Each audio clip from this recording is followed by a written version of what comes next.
Добрый день! Сегодня я буду готовить бишбармак по-русски. Это мой рецепт, и так готовлю его я. В его состав входит мясо конины и колбаса под названием шужук. Вот эта часть конины специально предназначена для бишбармака. В состав колбасы под названием шужук входит мякоть конины, внутренний жир, соль, перец и чеснок. Шужук – это вкуснейший и полезный деликатес, который украсит любой праздничный стол.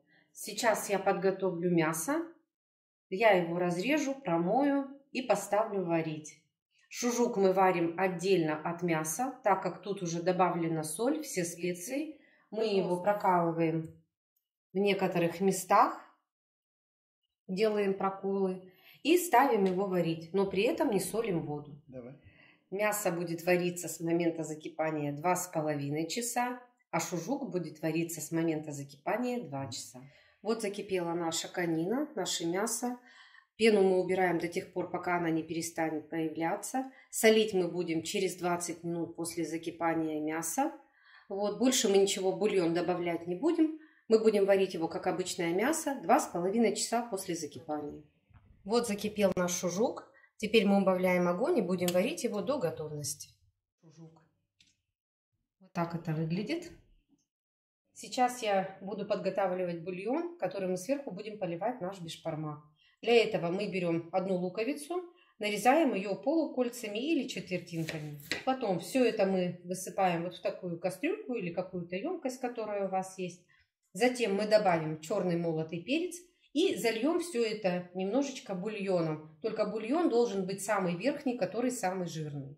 После приготовления конины я собрала верхнюю часть бульона, насыпала сюда черного перца и добавляю сюда нашу резаную луковицу. Сильно толсто не режьте, потому что лук потом будет хрустеть на зубах. Это будет не очень приятно. Здесь у нас уже готовится бульон, который мы будем потом заливать наш готовый бишбармак. После того, как вы порезали лук, перчик, все засыпали, мы должны ему дать покипеть минут 10, чтобы лук немножко стал мягче у нас. Во второй кастрюле у меня находится уже процеженный бульон, это в котором я варила мясо конины. Теперь мы его доводим до кипения сейчас и будем засыпать вот такое тесто. Тесто это кто-то делает своими руками, но я беру уже готовое. Это тесто состоит из воды, яйца, соли и муки. Замешивается пресное тесто.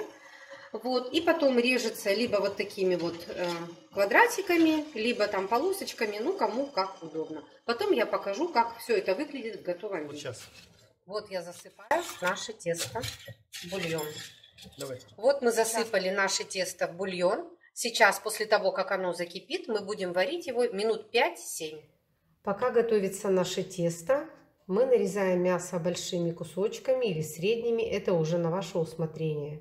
Как только приготовилось наше тесто, начинаем укладывать его на блюдо. Сначала мы раскладываем тесто на блюде, затем сверху укладываем мясо и поливаем все это бульоном с луком, который мы приготовили. Получилось вкусное и праздничное блюдо. Приятного вам аппетита!